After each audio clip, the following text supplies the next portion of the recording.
Hi, everyone. Thank you very much for being here at the Jordan Center in this extraordinarily difficult time. I'm Ann Lounsbury, the chair of the Department of Russian and Slavic Studies. I want to start both by thanking the Jordan Center and for saying once again that we're grateful to everyone who's able to turn their attention to things Tolstoy in a time of war. And our speaker will certainly be addressing questions like that. Very happy to welcome Associate Professor of Russian Literature and Chair of the Slavic and Eurasian Languages and Literatures Department of the University of Kansas, Ani Kokobobo. Thank you, Annie. She's the author of Russian Grotesque Realism, The Great Reforms and the Gentry's Decline, which came out from OSC Press in 2018. Also, she has a manuscript under review that's called Tolstoy as Gender Theorist. And Professor Kokobobo is also the author of many scholarly articles, as well as many more public-facing publications in places like the Washington Post and the Los Angeles Review of Books. And we're very happy to welcome her here. Thank you. Thank you. Thank you so much, Anne, and everyone for having me here. So the title of my talk was initially just Tolstoy Mourn, and it's still the title, but I've adjusted it a little bit in light of recent events and terrible things happening in the world. So I won't necessarily change the content, but I'll address some other topics that I wasn't necessarily going to initially. But okay, so in many respects, when we think of Tolstoy, maybe even going back to my first class that I ever took on Tolstoy, which was called Tolstoy and the Problem of Death, I think of him as this kind of Russia's great writer of death in many ways. For some reason, I can't see my slides well. Okay, there. Is that okay? Yes, looks great. Yeah. Okay. So there are few writers as concerned with death as Tolstoy, and I think it's probably out of an awareness of the towering weight of mortality that and the importance of death and loss that Tolstoy later becomes a pacifist. But even though Tolstoy is in many ways Russia's probably greatest writer of death, his understanding of death is less focused on mourning, and his response to loss is not often in the form of mourning. Loss often turns into an opportunity to consider one's own mortality, as well as the mortality of others, and reconfigure relationships. And there's a particular state of moral being that I'll talk about in a second, or probably closer to the end of my talk, a sort of perpetual grief that Tolstoy writes about, but this has very little to do with traditional mourning.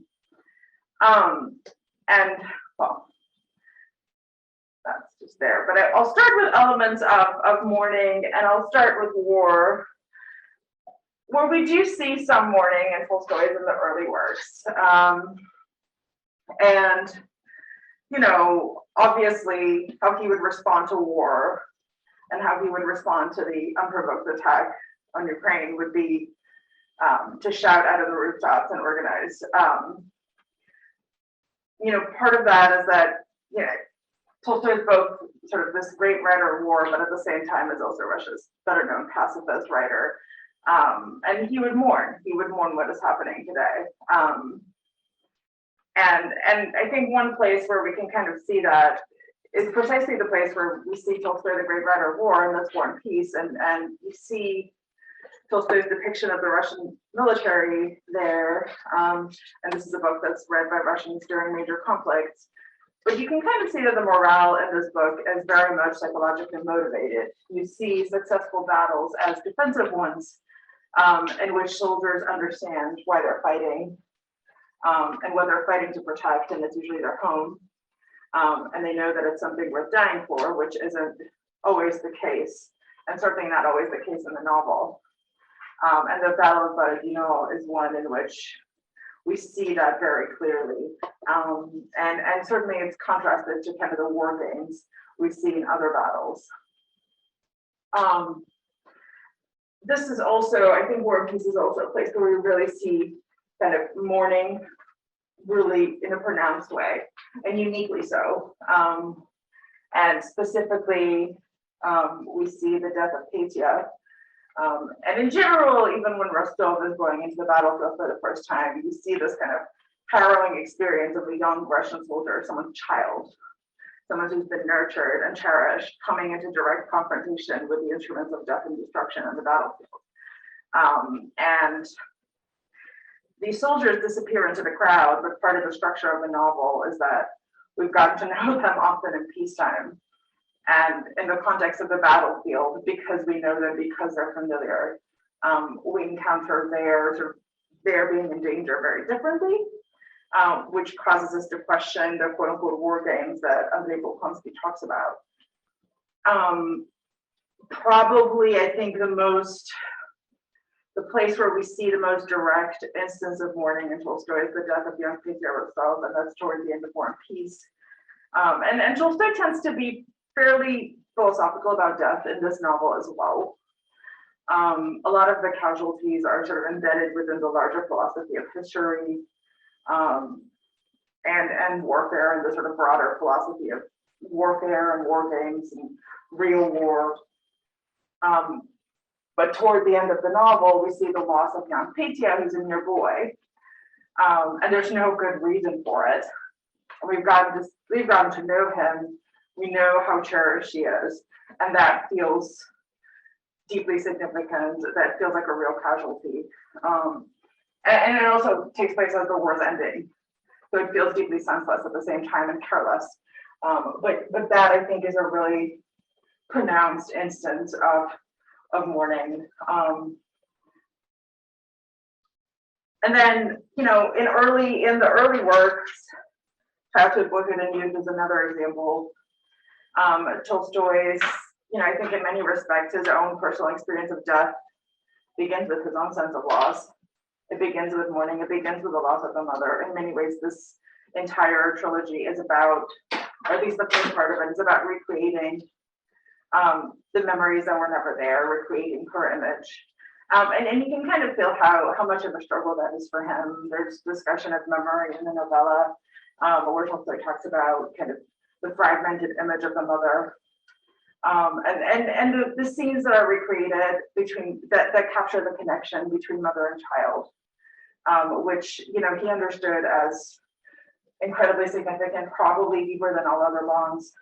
And in many ways, we can see childhood, boyhood, and youth itself as an act of mourning that honors that bond and that loss. I have a diary entry here from 1906, so very late. Tolstoy's an old man at this point, but he talks about wanting to cling to his mother, wanting to become young again, and he didn't even call her by her name because he couldn't talk when he knew her. And all that he had of her was this little black figurine image. That was an early portrait that didn't show her face. And this understanding of the mother is his kind of highest conception of pure love. And trying to construct her in some ways in childhood, boyhood, and youth. But those early examples are probably the exception, I would argue. And writing about death is really not the same as writing about mourning. The most of Tolstoy's kind of artistic energy goes to philosophizing about death. Rather than focusing on mourning and loss that comes from death and dying, the author is really focused on, and because to the extent that death is the loss of someone unique and irreplaceable, Tolstoy's emphasis seems to be less on that.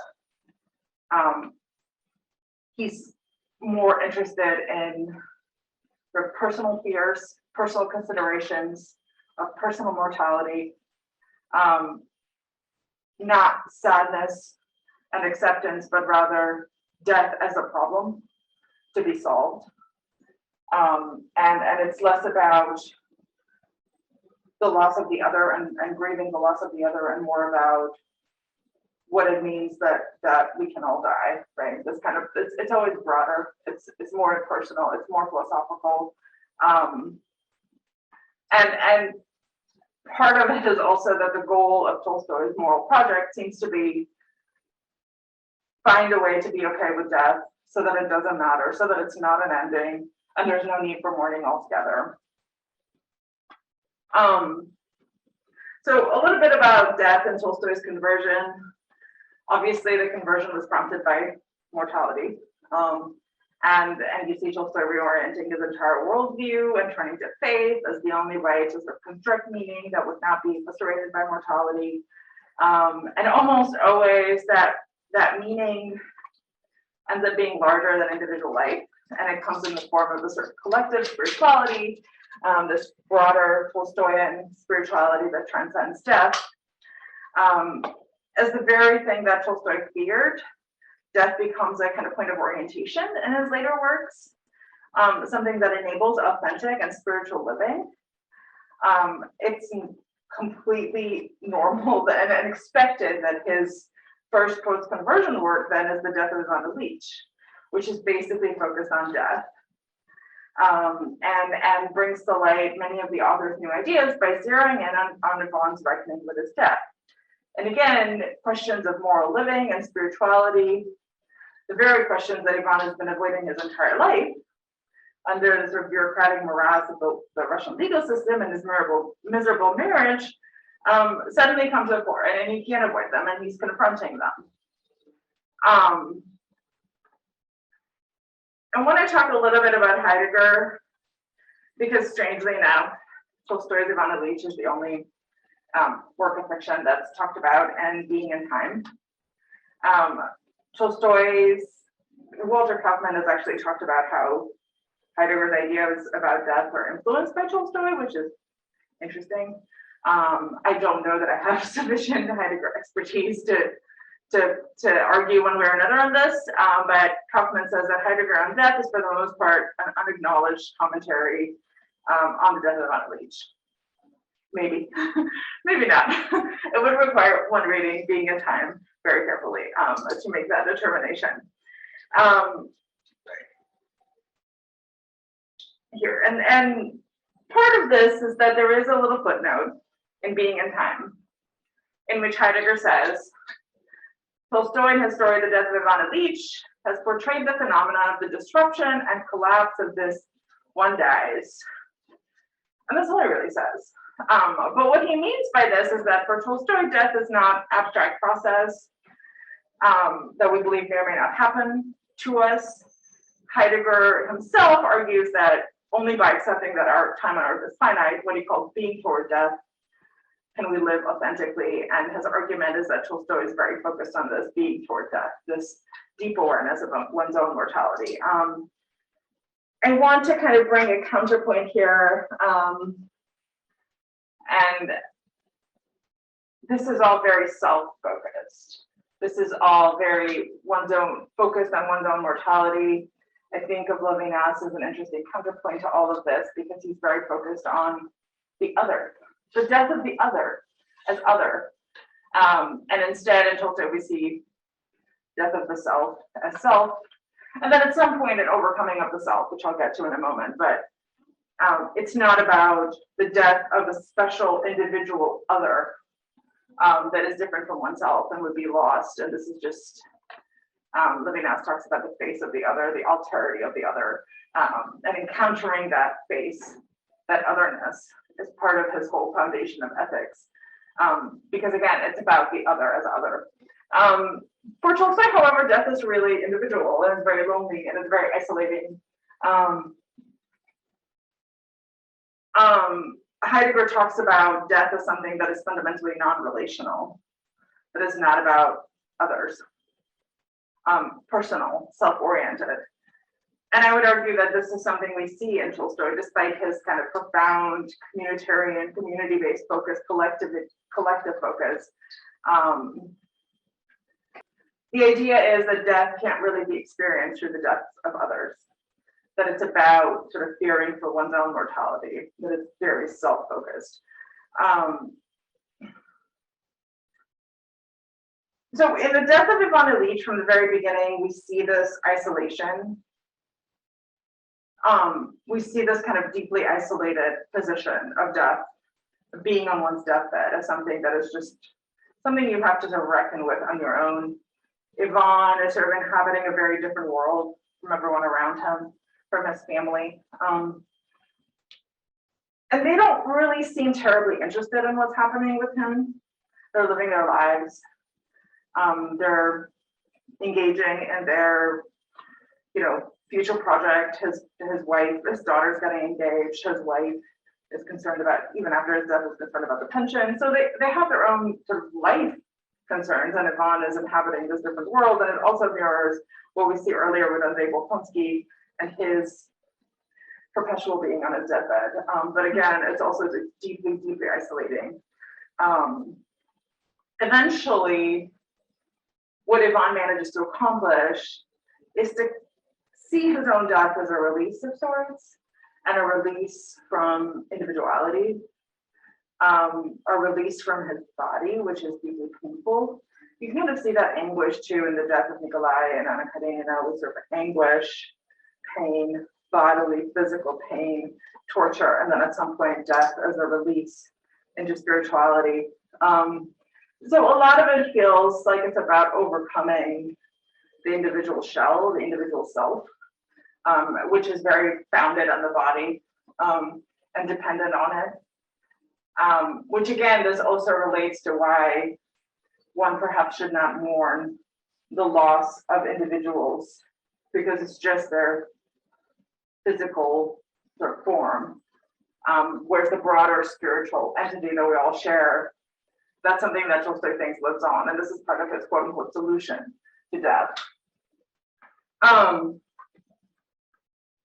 And Ivan's sort of project on his also perpetual deathbed is about coming to terms with what is happening, finding his authentic self, and death really enables this for him. Being on his deathbed enables him to break out of all the things that hold him back, the moral inertia that he inhabits during his day-to-day bureaucratic life up until then.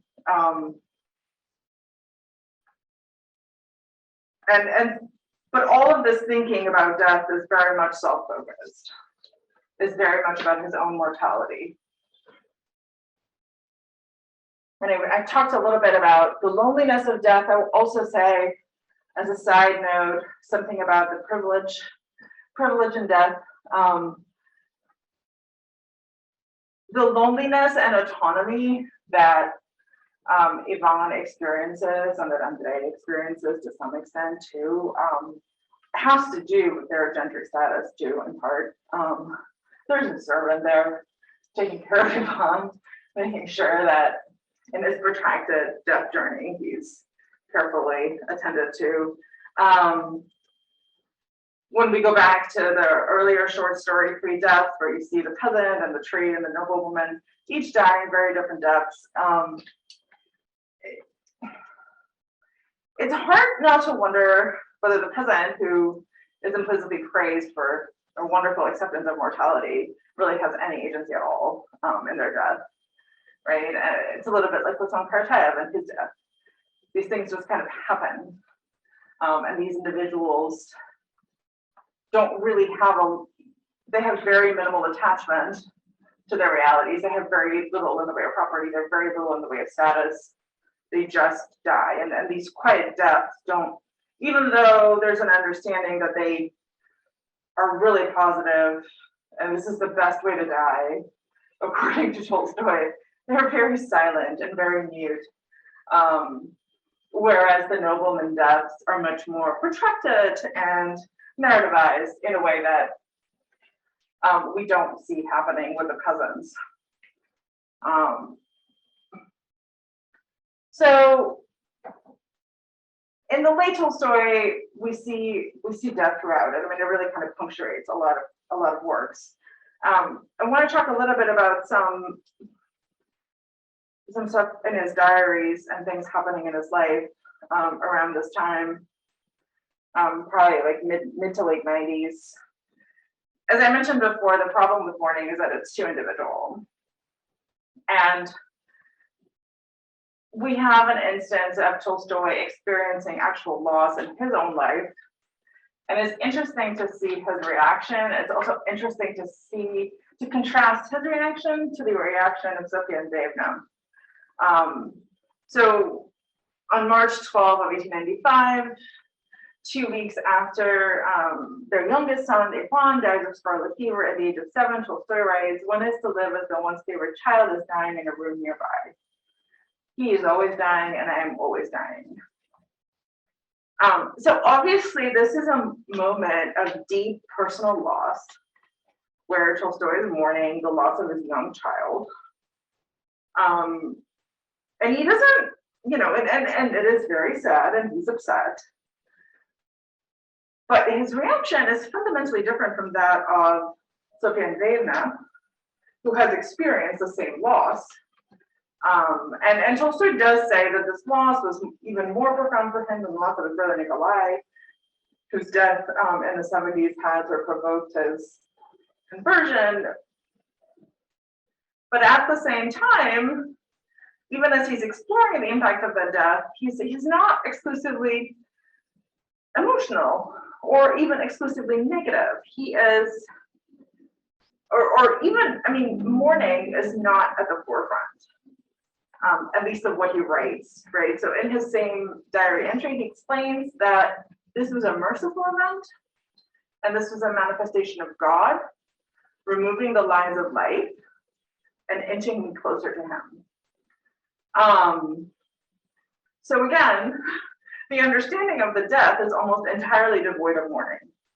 Sophie Andreevna is devastated, to the point that Tolstoy himself notes that she is altered, that she becomes different. Although he thinks it's positive, he finds that she has become more philosophical because of the loss, because of the pain that she's feeling, that he finds her sort of softened somehow, which again is really problematic. But I'm pointing these things out because you have two parents, right, with like sort of fundamentally different reactions.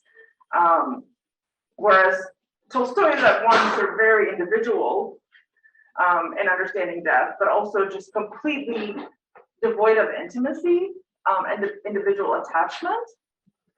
The goal somehow is not to mourn individual losses, but to learn about death from them. And as a side note, I remembered as I was writing this, that around this time, Chekhov was struggling with his tuberculosis and had a crisis and was really doing badly, and writes in his diary that Tolstoy went to visit him because he was having this crisis and wanted to talk about death. And that I think Chekhov woke up in the middle of the night just coughing up blood, because maybe he shouldn't have been, he shouldn't have had to talk as much as he ended up talking, probably.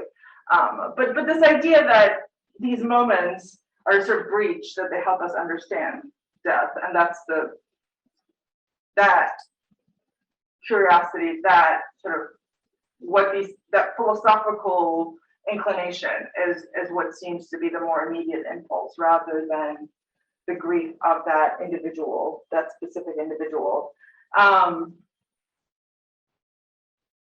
So another piece to this brings us to love and death. So if during Tolstoy's earlier years, the prospect of death is this kind of a source of terror, the Foursquare terror, as he talked about. In the later years, as Tolstoy is moving beyond kind of sexuality and marriage, death really starts to become a major milestone, and living as though one's favorite child were dying, thinking about what that might mean is interesting. It kind of focuses the mind, right? And it focuses the mind on vulnerability. It focuses the mind on the sense of the finality of human existence. It is a kind of intensity, perhaps moral intensity, that is in some ways maybe greater than mourning for Tolstoy. Because we're focusing and we're mourning while people are still alive in some ways. And death sort of casts this kind of shadow of severity over most of his post-conversion works, leaving very little semblance of normalcy intact. After sort of moving beyond sexuality, he's also moving beyond the birth, beyond reproduction, which really makes death a kind of major milestone that restructures priorities, it restructures human relationships, And part of it is there is no point in sex and marriage, so the goal is to just prepare for death, right?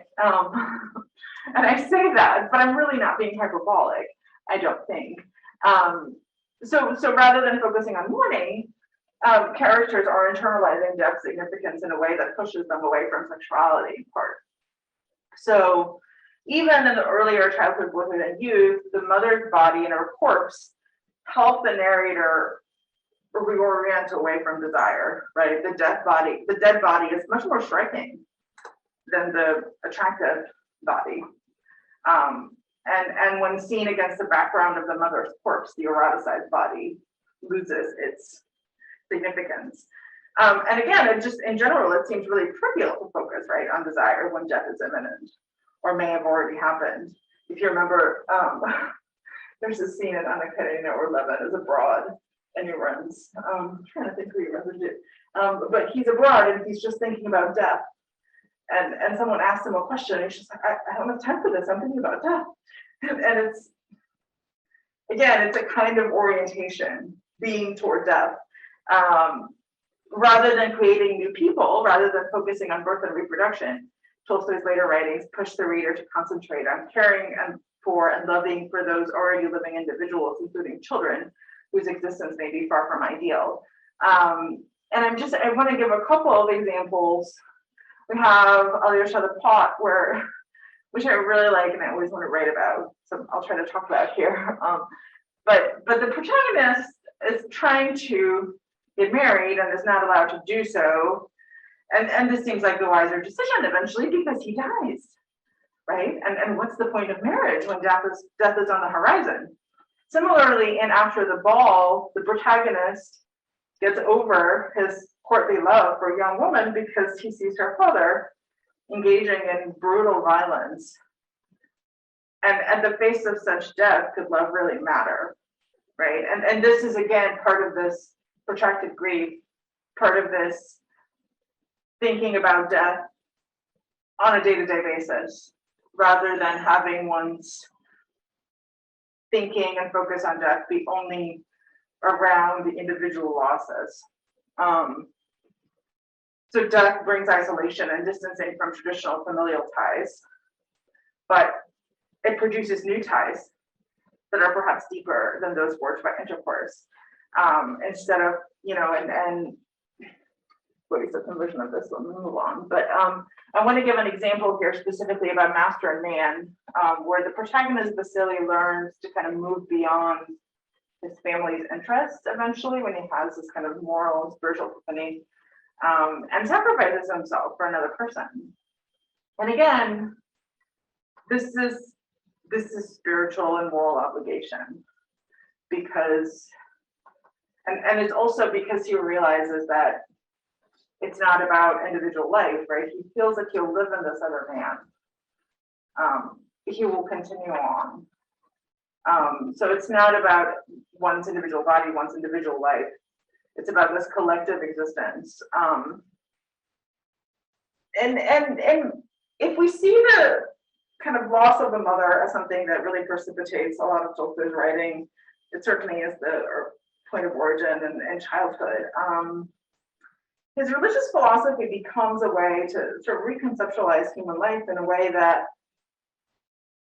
makes loss more bearable. People are born of obviously biological parents, but there's also this broader spiritual source that Tolstoy is really focused on. Logos, Razumenia, whoever you choose to think of it, this part in all of us that we all share, that's spiritual, that is divine, if you will. And oddly enough, I think in this, I've written about his Gospels, and I think what he does in the Gospels is that he lowers Jesus in many ways. Right? He's no longer divine, he's just another person.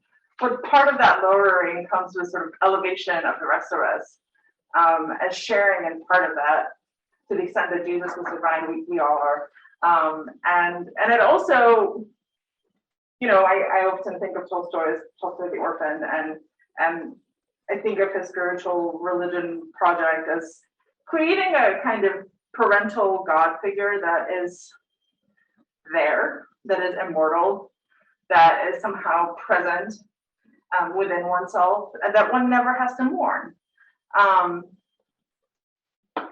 Now, whether this is sufficiently spiritually satisfying is another matter, because the quote that I gave you at the very beginning, where he's longing for his mother, comes from 1906. And there's other language near it where he talks about all of this that I'm coming up with. It doesn't make up for it. It doesn't replace her. But you know, so it's not a perfect solution. And I'll just close. I had wanted to talk more about the pandemic, and so I'll try to, just in closing,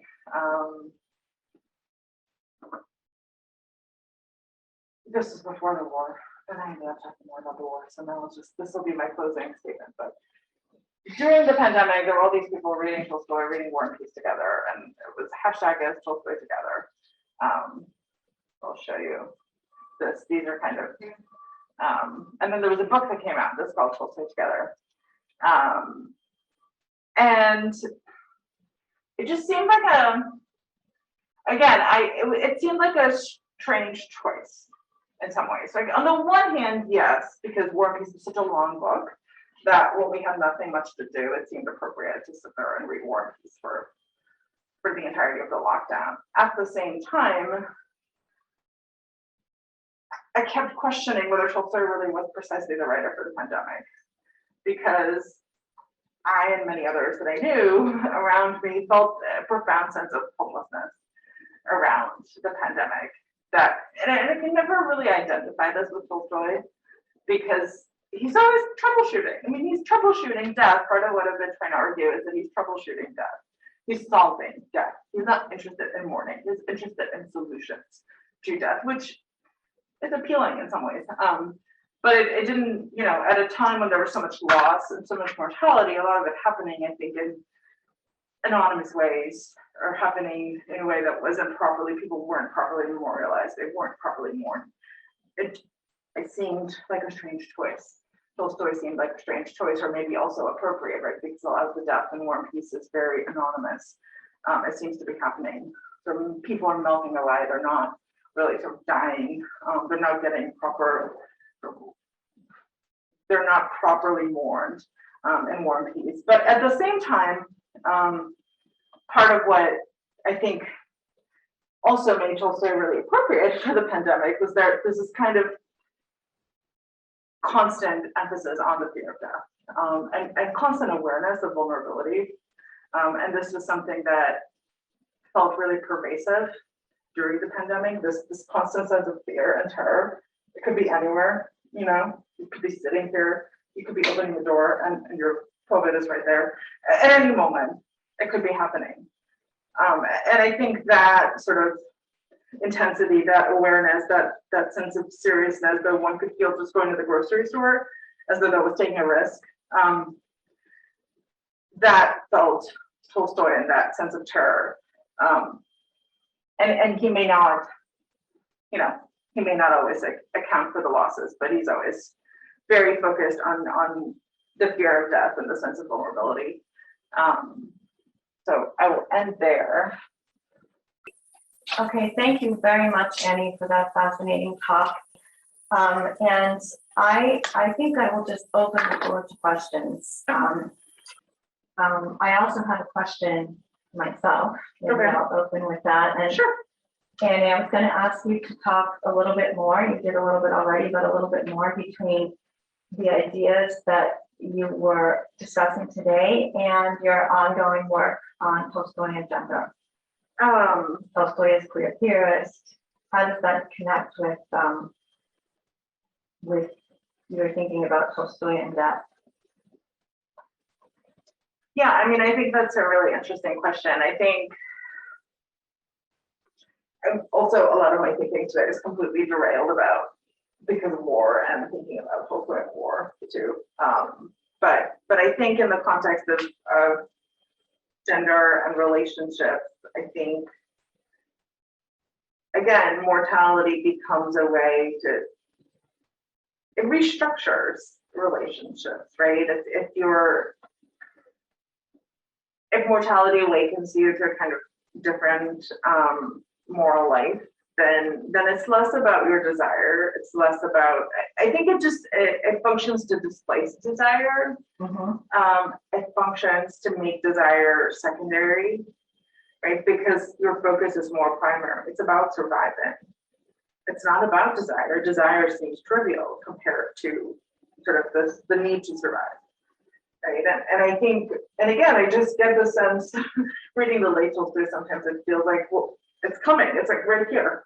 You're dying, like death. You have to think about it all the time. There's this kind of seriousness that I think doesn't really allow a lot of room for, dalliances, or just where everything else feels less appropriate, less moral, less significant. I see Donna's hand.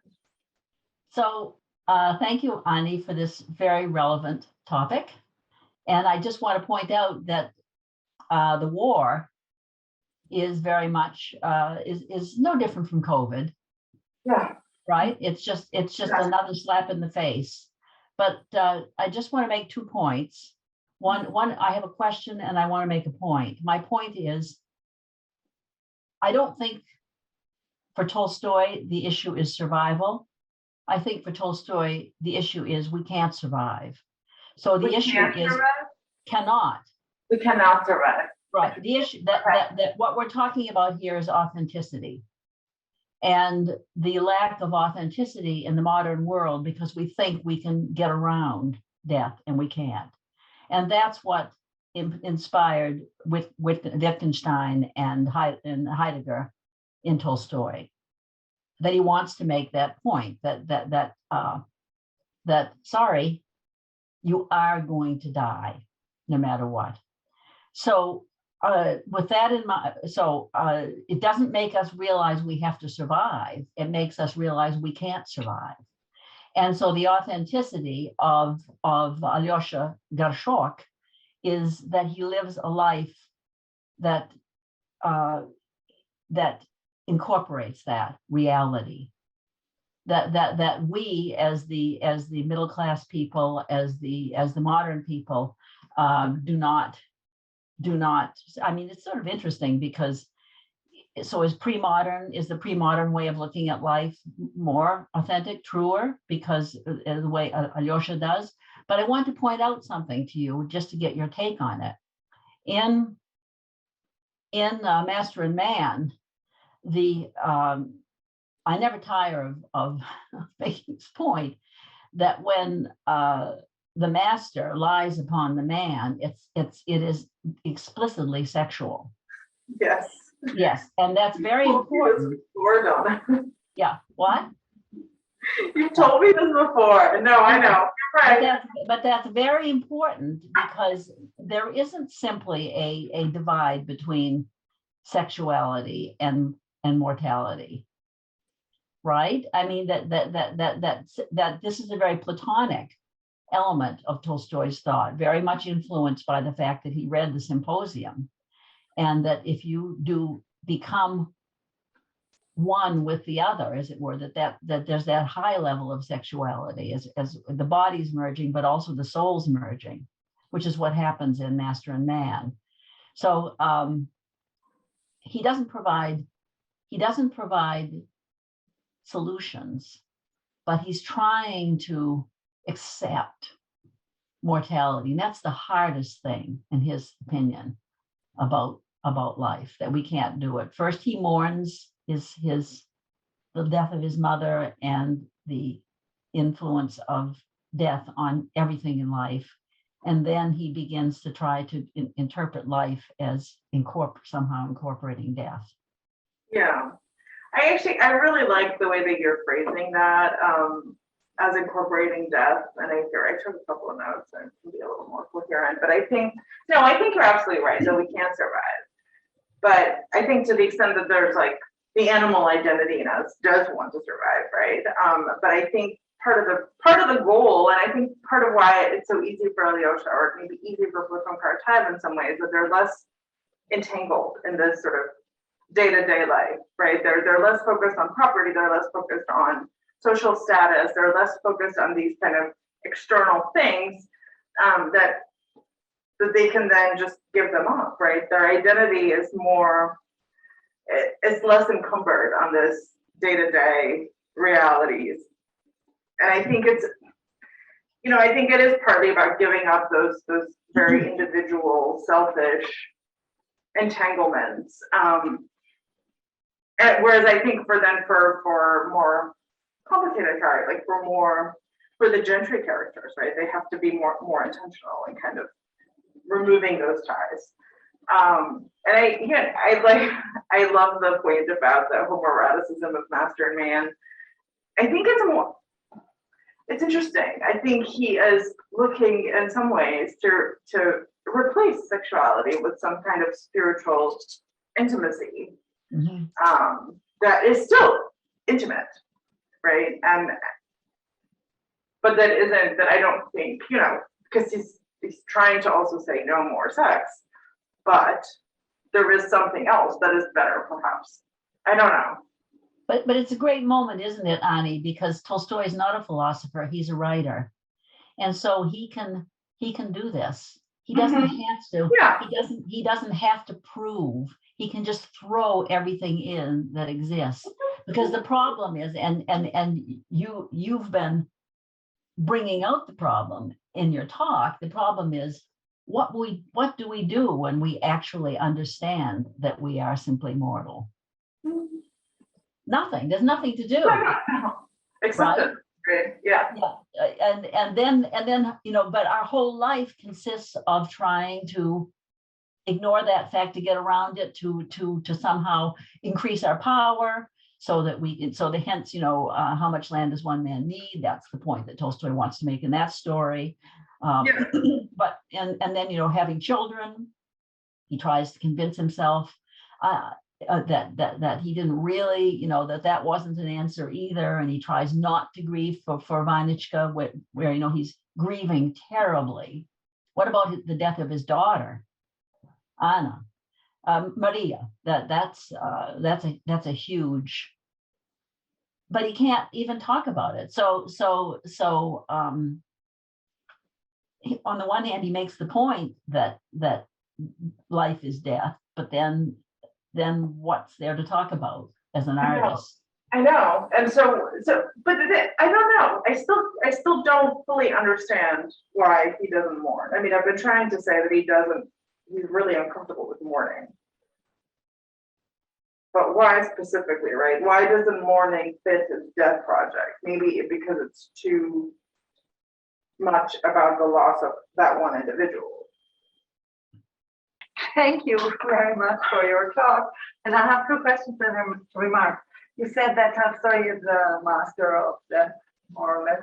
And I was wondering whether Dostoevsky was nearly as obsessed with death. Because like in Jesse, you have 5, 6, 7 dead people. And in nearly all his novels, people die. And that brings me to the second question, because in Dostoevsky, the deaths are usually very violent. There's suicides or murders, and you have peaceful death in Tolstoy, but who doesn't die peacefully in Tolstoy? That's my second question. Are the women like Anna Karenina? Why does he have to kill Anna Karenina in the end of his novel? Why does she have to throw herself under the train? Or when you think of Kresterova Sonata, also not a very nice death for the woman. So we have the women die different, or my question is, do the women die different deaths in Tolstoy than the men? And my remark is, you spoke about War and Peace as a novel for the pandemic. And the Polish writer Zofia Nowakowska, she wrote in her diary after the Germans attacked Poland, she wrote that she can't write very much, but she's reading all the time, and that everybody started to reread War and Peace. So it's also the novel for the war. Yeah, no, absolutely. I mean, I really like your question about the gendered element of the extent to which dying is, how gender plays into it. I do think we see, the mother in childhood also really tortured death. I mean, we do have male protagonists who also have really tortured death. I think part of the death with the women is that it is part of the problem with Ani Karenina is that sexuality has already been harming her, right? Part of the argument in the courts of Sonata is that the husband had already been killing her through this kind of ongoing acts of sexuality that were violating and defiling her until finally he really kills her. And when he kills her, he sees the humanity in her. So in some ways, there's this kind of violence of sexuality that Tolstoy sees, at least certainly in the courts of Sonata. I don't want to sit here and make the argument for Ani Karenina quite yet because it's more complicated, but I think in the courts of Sonata, and people like Andrea Dworkin have written about the courts of Sonata and the fact that the husband was killing her all along, and eventually he really killed her. And so I think that's part of why it's more complicated for women. It's like a punishment. Their deaths are punishment. Tolstoy punishes Anna Karenina because she didn't behave correctly, so she has to die in the end of the novel.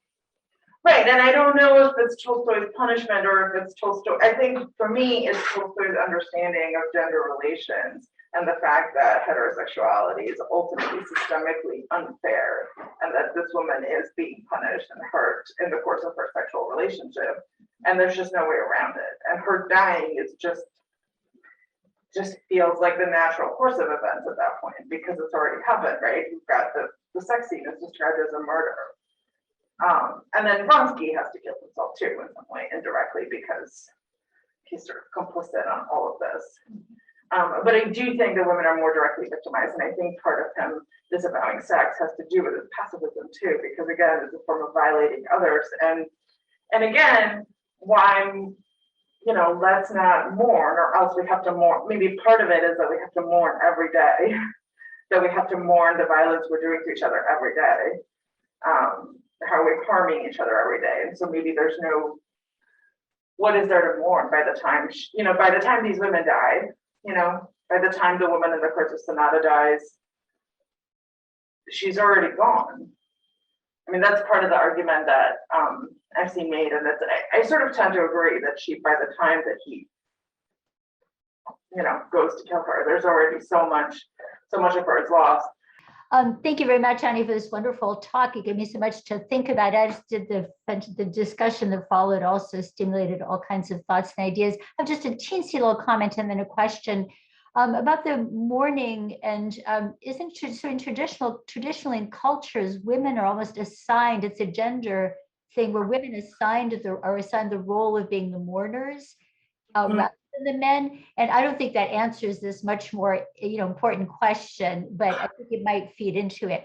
But the question I have is that, and this connects with the discussion we've been having, is given the high rate of infant mortality and the large percentage of women who died in childbirth, and even the process of, the very painful and the duration of the childbirth, women were laying in, they had no muscles to deliver this child. So it took much, much longer.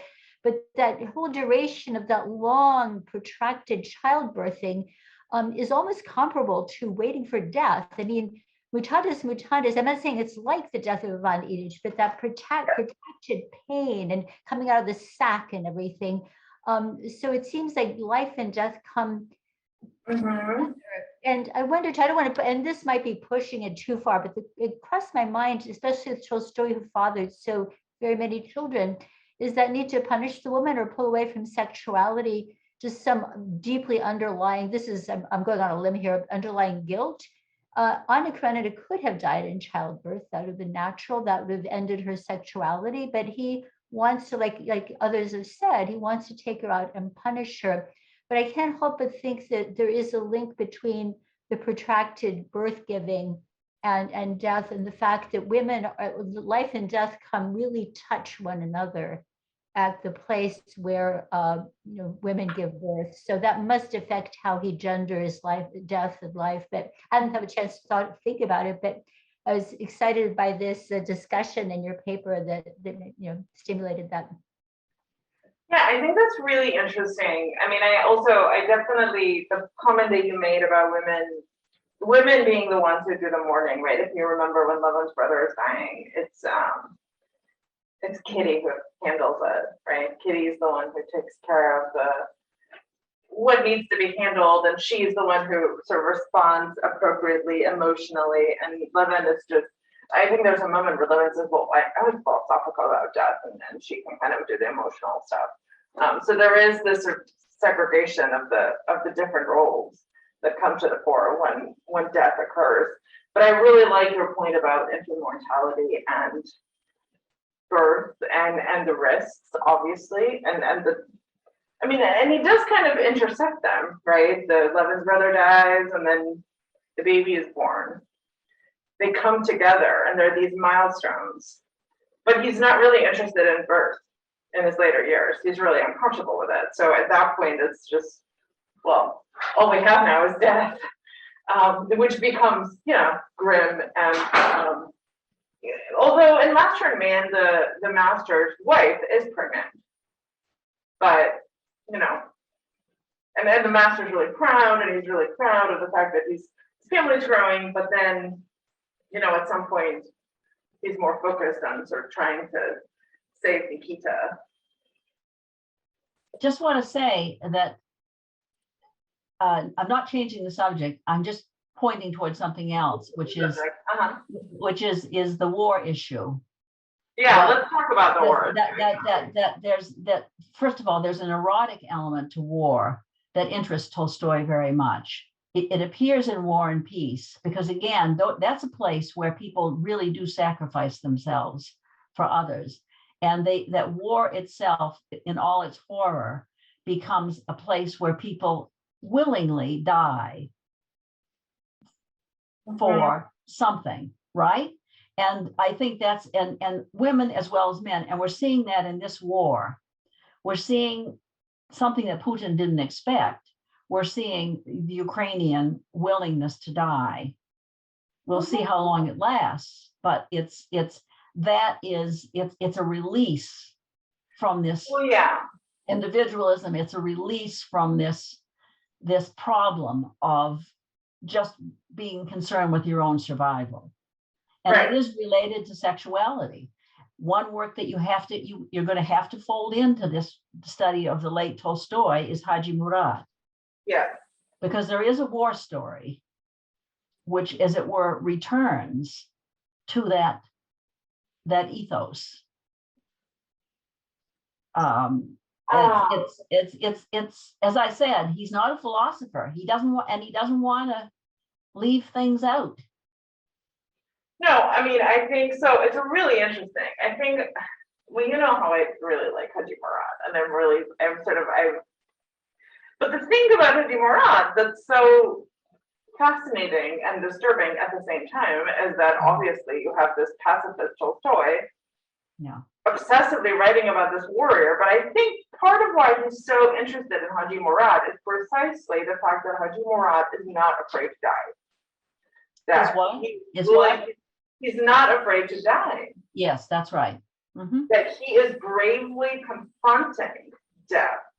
And that is not doing violence. That is a kind of bravery that I think Tolstoy is just is so important to him. I think that's why he's so enchanted with the peasants and understanding that they can just die. They don't care. But he doesn't, but he kills, but we see him killing. We don't, it's not going to be just, you're so brave. We see him killing that poor. We see him killing, and I don't. No, absolutely, and that's why it's so complicated, right? It's like, why are you writing this? Why is this pacifist author writing this novella? But I think part of the appeal is the fact that he's willing to sacrifice himself, and I think that willingness to sacrifice the individual self and individual identity is what's so compelling, and it's how it fits with the later Tolstoy, while also kind of being a requiem to the earlier stuff. I agree. But then it turns out to be, he can't just be a pacifist without including that piece. And he does include it. Right. Yeah, no, he does. I think I mean, it is interesting. I don't know how much the Haji Murad killing part is emphasized. Because obviously he's killing all kinds of people, right? Well, no, and he just simply shoots the young soldier who's in, full of joy of life, completely unexpecting it. Yeah. So it's right up front. Yeah. By the way, did everybody see the same thing I saw, which is somebody who made the joke that there should be a novel called Special Operation and Peace? Yes, it's a Russian meme. Yeah. So It's very active. right. So Putin is trying to hide what's happening, slaughter. But Tolstoy's is not trying to hide what war is. On the flip side, I mean, I almost Spitsa can go for either, because I think part of it is also they're calling this Russian peace, what they're doing, which is, there were people in, I think I saw some protesters saying, I think it was the Russians of Kazakhstan saying, oh, please don't come to us. Don't come here with Russian peace. We're comfortable where we are. We don't need Russian peace. Yeah. Go ahead. Yeah, there's actually a video of Ukrainians, I think, on the Belarusian border yelling at soldiers who are coming where нам не нужен русский мир. You don't need your Russian peace. No. Right. And actually, kind of on that note, and perhaps less connected to death, I just wanted to express this discomfort I've been feeling with War and Peace, which is my favorite book in the world, and which I teach all the time. And it's because it does get enlisted in these narratives of specifically Russian greatness, right? Nietzsche, it's part of this великая культура that is can be weaponized in dangerous ways. And I am nervous about that right now, about the ways in which this sort of specifically high Russian culture has been weaponized. Yeah, no, I absolutely hear you on that. I think one thing that I think is worth considering there is that I think, like in War and Peace, you see different kinds of wars, right? You see Russians going to assist the Austrians against Napoleon, and it just, like Andrei says, they're playing war here. We're not really invested, right? The Austrians take it very seriously, and they're saying Vienna has just been burned down. Right? I don't care if you won this battle. Our cities have been burned down, right? So it's a kind of different understanding of warfare there, but this is in 1805 and the Russians aren't really as invested. And then we see later in Borodino, they're invested, but they're invested because it's a defensive battle. They're protecting their home. And I think this is where I think War and Peace makes it very clear that the Russians win when they have a real reason to fight, when they're defending their home. And I don't think that's it's not what we're seeing now with the special operation. And I think that, and Tolstoy so focused on this idea of morale and the morale of the troops, and the morale of the troops is dependent upon why they're there. And if they're there because the French are burning down Smolensk, of course they will fight, right? Because they burned down Moscow, of course they will fight. There's a reason. Even Pierre wants to fight. And who's the least soldierly of Tolstoy's characters. But Pierre is there, and it's just, everyone is in it and they feel the same thing and they come together. And it's not a narcissistic project of Napoleonic glory, which I think it is in 1805. And so it's interesting that it is about defending one's home. And that's not what's happening now. Yeah, just to respond, I totally agree about 1805 versus 1812 in War and Peace. And what I meant to say was more the discourse in which War and Peace can be enlisted. Is enlisted in this. Exactly, in basically an imperial project, which I think is not what Tolstoy. No, I know. So we have to explain it. We have to explain War and Peace so that no one, I don't know, it's like a war of disinformation, right? Yeah. Everywhere, all the time. So I feel like we need, as scholars, we have to explain, this is not what War and Peace is about. You are wrong. You are incorrect. You're misappropriating Tolstoy. They've done it to Dostoevsky. They've ideologized, they've made him part of their ideological machine, and it's false. I mean, it fits a little bit better. I don't know. They really don't like Tolstoy though in Putin's Russia. I don't know that they would like use him as a. I mean, I don't know. It's really interesting as a Russian is. I feel a lot of complicated feelings and a lot of shame at the moment. And it's complicated, but Tolstoy's pacifism helps. And his general sort of, the end of Anna Karenina helps. Because he didn't want that war. He didn't want the Russians to go to war. Dostoevsky did. But, I just think whatever is there in War and Peace, Tolstoy changed his mind. But I think even in War and Peace, there's still that pacifism already, where it's like, there better be a reason for this. Because if we're going to kill people for no reason, that's how Peter dies. Donna, go ahead, Donna. I know you've done a lot on war. Now again, I'm not sure about this, Ani, but I think that Tolstoy has taken a hit. That what Anne's talking about, and Anne, I respect very much what you were saying, that the Tolstoy of the Soviet period was very much this, Tolstoy of the empire, but that Tolstoy took a hit, and Dostoevsky became the advocate for empire, as it were, because there's two sides to this, right? There's the Russian Christian side, which and Dostoevsky's advocacy for the Russo-Turkish War of 77, 78. So which Tolstoy did oppose. So I think it's complicated. I think that I agree with you that Tolstoy's advocacy for war stops beyond defense. And again, this war that we're seeing now is interesting. Do you think that the Ukrainians would be reading War and Peace? After all, the Rasputitsa saved them back in Napoleon's time too. It's Ukraine that was attacked by the French and the Napoleons, basically. It's really interesting also because there's a lot of anti-Polish sentiment in War and Peace, which isn't there in Haji Murad. He's sort of revision. There's a kind of revisionism because he shows the Polish Uhlans jumping into the river, dying because they're foolish enough to follow Napoleon. Yep. But then in Haji Murad, he denounces Nicholas for the violence he has done to the Poles. Absolutely, and shows him to be a warmonger. Yeah, and I think, I don't know that anyone in Ukraine would have the bandwidth to read a novel that is, 1,200 pages right now, but I think they should. Of course, just bringing it up, just making that. No, but I think Haji Murad would land better because oddly enough, Haji Murad, people hate Lermontov, for instance, in the North Caucasus, but they love Tolstoy still.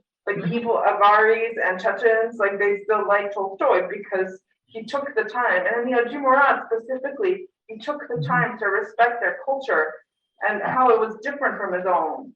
And there's deep respect for Chechen culture. And he's not colonizing them as an author, and it's so interesting. And it's not just that, Ani, it's also, I suspect, I can't prove this, but I suspect that Yermolayev is a role model for Putin. This brutal takeover of the Caucasus. Now that goes back to the Chechen wars. Is how you do it. Is how you wage war. That's how he behaved in the second Chechen war, which was his first foray into war, Putin, and that's how he's behaving now in Ukraine. I just want to add something. Of course, I don't know what people in Ukraine are reading at the moment, but in Germany, people read contemporary literature about the war. It's like everybody's reading Jadan's Internat and also Alexeyevich, Thinkavaya Malchiki, because those are both books about the senselessness, the absolute uselessness and superfluousness of the war. So I don't know, maybe in Ukraine, I don't know whether they have time to read anything. Right. But the countries around are worried too, so.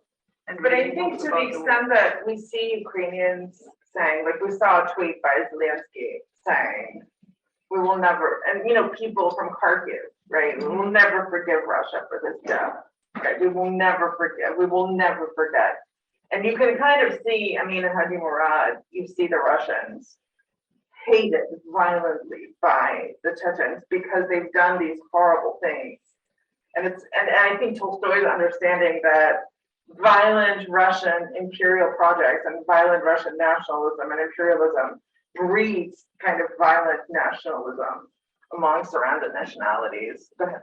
I can't remember which journalist it was, but someone covering the war in Ukraine. Oh, it was Buddy says it was an LARB. Actually cited Haji Murad, cited the passage in Haji Murad saying, well, it wasn't exactly that the Chechens hated the Russians, it's that they were so disgusted by them that they didn't think of them as humans. It was Russian dogs. Russian dogs, because how could they be so murderous and so horrible?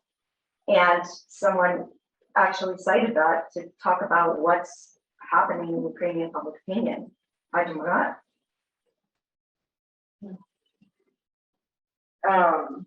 Yeah. No, I mean, I think Haji Murad is a lot more on point because I think in Haji Murad, Tolstoy is being very careful and he's much more enlightened in terms of his broader kind of internationalism. Well, I don't know. He's different. And I think he's able to, even just the respect that he affords. I mean, just to read about Avaris reading this book and thinking this could have been one of our writers, right? And just the time and effort that he takes to respect that other culture and to not colonize it, to not, I don't know. And his criticism of Nicholas, I don't know. I might have to take a little work. Yes, well, I think that we're coming to the end, and I want to thank everyone again for joining us at this strange and difficult time. And it's been really interesting to reflect on War and Peace in this way. I personally am trying to read these days as Ukrainian.